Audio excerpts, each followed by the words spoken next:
पीके बालों की याद करने की तरीका से हंसी बहत आता है। क्यों हंसी आता है? क्योंकि पता ही नहीं है शिव निराकार को कैसे याद करना होता है। बीके वाले याद करने की बातों पर सभी आत्माओं को झूठ बोलते हैं। शिव जब इस सृष्टि पर आता है तो प्रवृत्ति में होता है या निवृत्ति में होता है? प्रवृत्ति में होता है ना।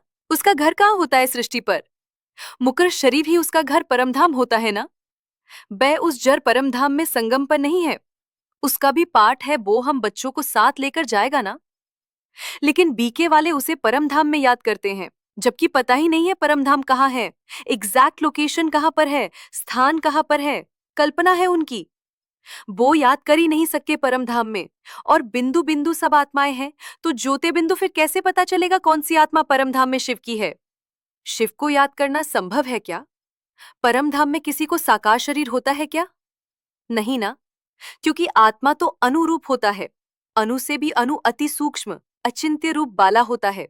शिव अरूप है या शारीरिक रूप बाला है? तो क्या बुद्धि से हम उस बिंदु अति सूक्ष्म अनुरूप को याद कर सकते हैं? नहीं ना।